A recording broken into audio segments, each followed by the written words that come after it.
Coming up on F1 24/7 this week, Brawn has said that securing new Formula 1 teams is not high on F1's agenda.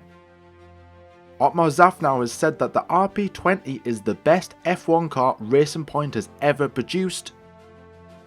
And we take a look at the F1 2020 Games driver ratings, which has went down very well with the F1 community. All this and more on a brand new look F1 24/7.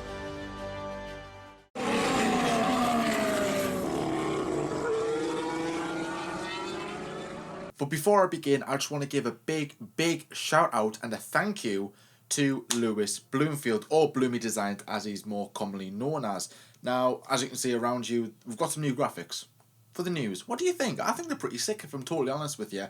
Lewis, of course, has done graphics for us before. He did our debate show graphics, he did our logo, our YouTube banner, our Twitter banner, and all that stuff, and it's been absolutely brilliant. Lewis has outdone himself again. So Lewis, thank you so much for doing this, and of course I'll leave a link to his social medias account if you want to go and give him a follow over on Twitter, or if you want any more graphics, if you want any graphics doing for yourself. You know, are you a YouTuber, a new YouTuber? Do you want a logo? Do you want a banner doing? Do you want some thumbnails doing, or anything that you think that might need some, I don't know, some TLC or maybe some revamping or some just some simple ideas, then I would highly recommend Bloomy Designs. So first up, Ross Brawn, the F1 Motorsport Director, has said that securing new teams isn't high on F1's agenda.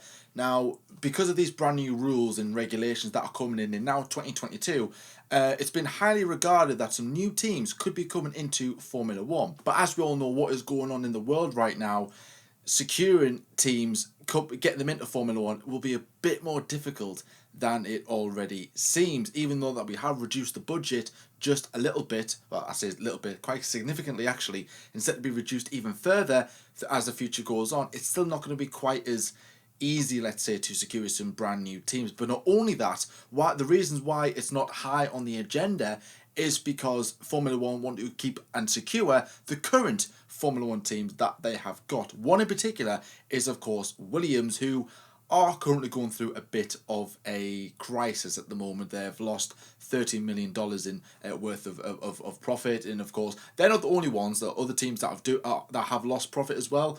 They haven't released their figures. Maybe we'll see some sort of light within the next few weeks or even months. McLaren, they're laying off some staff, not only in their Formula 1 division, but in their car division as well. So everyone's taken a big hit because of this.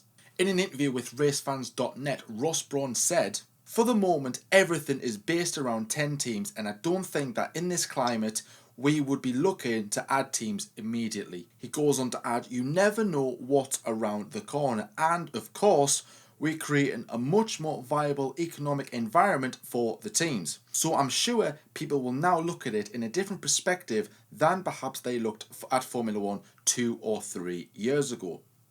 But we have 10 teams, they're great teams, we know some of them need support, so we are focused on putting those 10 teams in the best possible position," basically expressing on what I was saying before about securing teams like vulnerable teams, let's say like Haas and Williams, even McLaren in some degree, and Renault, and of course AlphaTauri as well, who are, even though they are part of Red Bull, they're still own independent teams, so they're not exactly guaranteed a future neither. So I think this is pretty sensible from Ross Brawn in the fact that they don't want to kind of bring in, let's say, 2 or 3 new teams, but then send the likes of Williams bust, and then maybe one or 2 others decide to go, nah, it's not working for us at the moment. Renault is another one of those teams that is highly regarded of leaving Formula 1. But I have expressed my feelings before about allowing new Formula 1 teams in, and I think it will happen because we've got Aston Martin coming in, which it's not necessarily a new team, it's just really Racing Point being rebranded, but still having the name Aston Martin in Formula 1 is still a pretty big deal at the end of the day. So I'm looking forward to seeing them coming onto the grid in 2021. I think we will see some brand new teams coming in. Who are those teams remains to be seen. I think a lot of maybe car manufacturers, or maybe some independent teams, or maybe some businessmen who are interested in Formula 1 will be looking at these new rules and regulations, the finances, the costs of running the Formula 1 team in the new age in 2022, and seeing whether it is feasible or not.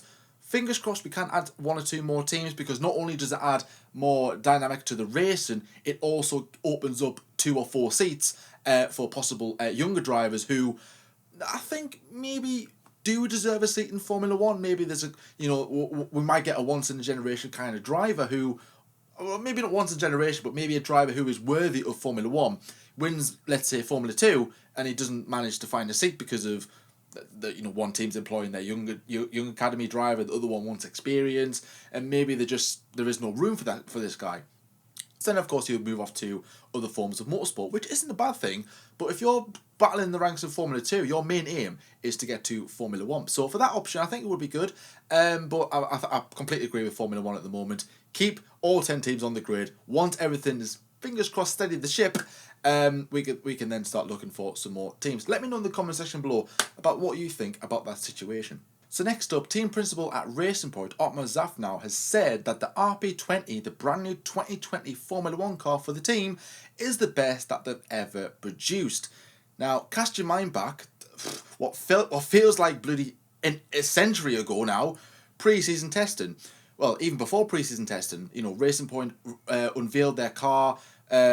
Sport Pairs had left as title sponsor BWT, who were sponsoring the team, and hence why they changed their colours from this silver and orange and black kind of colour scheme to pink in 2017. They were the sponsor of the team. They were the reason why they changed colours. They became title sponsor of the team with this horrible sideways logo on the back, which I just can't get my head around. Why? Just sort it out, please. Tomo, if you're watching this, or anyone who's good at graphics, sort it out, please. Come on, help me out. I just don't like it. Apex F1, I think he's another one. Come on, please. Sort it out. I don't like it. Anyways, moving on.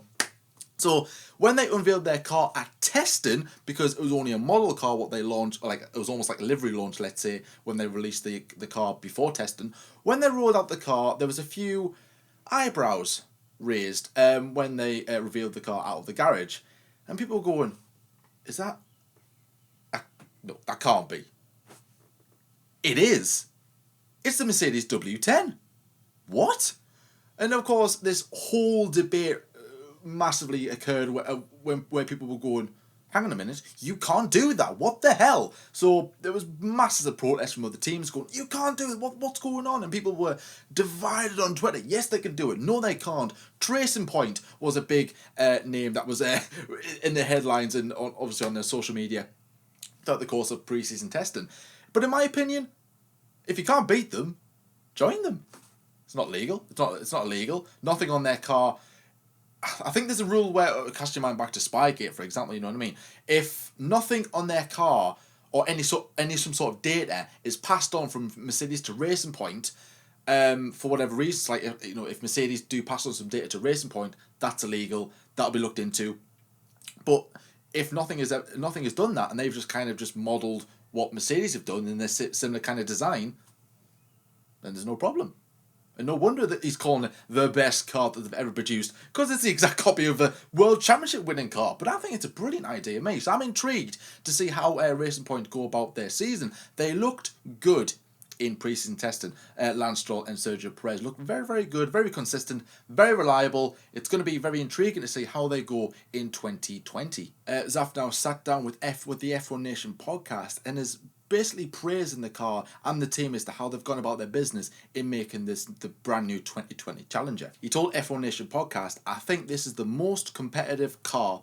We've taken a decent step forward. There's been other times where we have looked really, really competitive. I remember, I think it was Adrian Sutil overtaking Michael Schumacher in a Mercedes going uphill at Spa. Eau Rouge, not ready on.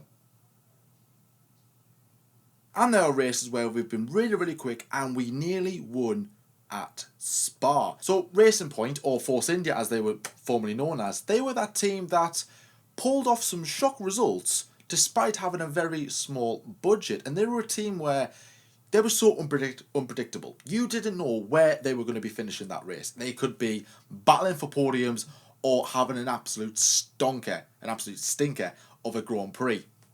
And that's the joyous thing I like about those kind of teams. You just don't know how it's going to go. I mean, practice it could be steady, decent laps, nothing competitive. Qualifying comes, off the pace. But then race day comes.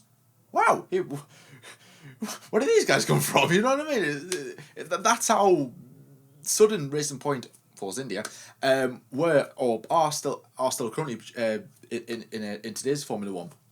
But I think the tide is going to change eventually. I think we will see a very good competitive Racing Point car in 2020. Of course, chassis development will be freezing over into 2021 until the new regs come in 2022. So I think we could see a very decent Racing Point. Of course, copying last year's Mercedes, the 2019 Mercedes, of course. So I'm expecting some good results early on, perhaps from Racing Point. Maybe a podium or two, which isn't unrealistic, but I think it's going to be good to see how well they do in 2020 once the season eventually gets going. So let me know what you think about that in the comment section below as well. And finally, we've got to talk about it, haven't we? We've got to talk about it. Is it really Formula One news? Probably not, but I want to include it anyway. I want to discuss about it, which is of course the F1 2020 driver ratings. Now, I've never seen anything, well, I have seen loads of things, but this has been one of the most divided things I've ever seen on F1 Twitter. Last week, Codemasters, or Formula One Official, released some actual driver stats that will be included in the F1 2020 My Team series, where basically a driver has some sort of attributes and a certain cost towards those stats, and therefore it determines, like, well, first of all, can you afford this driver and so forth. I don't know if the points adjust as the season goes on. It might get more, might get less. I really don't know about that, but we'll see when the game gets released. So yeah, it is mainly for My Team, which is, oh, by the way, the trailer. Did anyone see the trailer? Ooh, looks absolutely brilliant. But anyways, coming back into topic now. Yeah, and I mean, right. Well, firstly of all, I know a lot of people are angry that the fact that Romain Grosjean has a higher rating than George Russell. That's one thing that people have picked up on. I think Albon was pretty low as well. I think Perez as well caused a couple of people to be like, what? Are you really, really kidding me? So really, Lewis Hamilton, of course, has the higher stat, which of course he has 94 overall. I think Nicholas Latifi has the lowest on 64. Now, once I heard that they released this, I knew it was going to be causing some kind of argument on Twitter because of, well, this guy should have more than this, and which, fair enough, I understand that. But I think the one stat that lets people down is experience, because I've seen a few other YouTubers talk about this as well, which is why I'm going to include this in this one as well, because the experience for let's say George Russell is very, very low because he's only done one season, but his other attributes are quite high because he's a good driver. But because his experience stat is so low, it means his overall rating, because it takes an average of the 4 stats, gives you your overall rating, is low. And if everyone's going, well, hang on a minute, why is, like I said, Grosjean ahead of Russell? That doesn't make any sense. But because Grosjean has more experience, I think the other stats, I think Russell has higher stats. It's just the experience stat, because I think Grosjean's been in F1 fully since 2012 and had a stint in 2009, and like I said, Russell's only had one full season, albeit at the back. I mean, I'm all for seeing driver stats, which is, I think it's a good introduction into Formula One, almost FIFA related. But one issue I do have, right, is if you're like a casual player who likes FIFA, let's say, because a lot of people do play FIFA despite it being absolutely dog doo-doo, which I don't play it anymore, it's rubbish. You know, and you're kind of diving into the world of Formula One, and you're like, you know what, I want to buy the game. I'm just going to see how it goes. And if you dive into the My Team series, or if you see these stats, and you look at George Russell, for instance, and see how low he is, then you're not going to really rate him highly, which, is it the end of the world? No, it's just an opinion. But if you start slagging off George Russell and saying he's a bad driver because of his stats, and you're only judging him off his stat, if you're a new fan, you're going to get your head kicked in.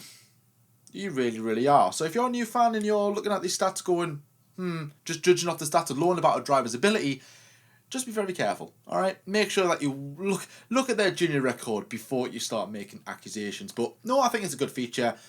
It will divide people, but at the end of the day, they're only stats, all right? It doesn't make a driver any better or any worse than what they already are right now. Drivers will do their talking on the track, so if Russell believes that his attribute is too low, I think Leclerc criticised it as well on one of his streams, And I'm pretty sure Russell will do his talking on the track. Russell, quality driver, of course he is. He's absolutely brilliant.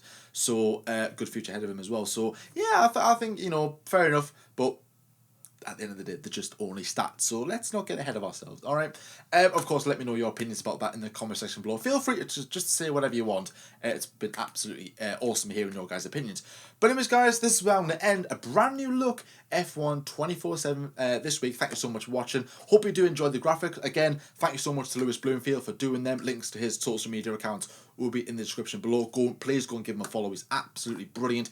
Does these like different livery things as well, putting like old liveries on new F1 cars. It's pretty sick what he does. So yeah, please go and give him a follow as well.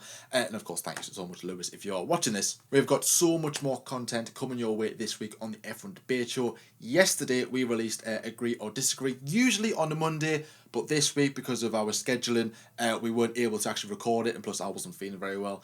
It had to be released on Tuesday, but it's normally every Monday at 6 PM UK time, so go and check it out if you haven't already. Yesterday's episode, and then hopefully you like the series and watch it next Monday. On Friday, we've got an interview with Matt Amos, an absolutely brilliant graphic designer, big F1 fan, very nice guy to chat to. He was absolutely awesome. That's coming out on Friday. Saturday is, of course, the F1 Debate Show, which only means on Sunday, guys, 2 weeks.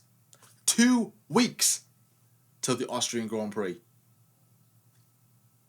So excited, guys. I'm really am excited for that. But anyways, guys, thank you so much for watching as well. And of course, leave your opinions, like I said, to anything I've said in today's episode in the comment section below. All links to the articles I've discussed in today's F1 24/7 will be in the description below if you want to just go and check them out for yourself and have a bit of a read in depth and stuff, because I don't really cover everything. I just kind of use that as a topic and a talking point to get the ball rolling, and then just give my kind of thoughts on this as well.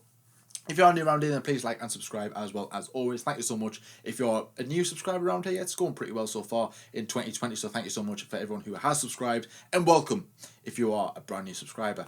But anyways, guys, thank you so much for watching. Watch what you're doing. Take care as always. And until next time, I'll see you later.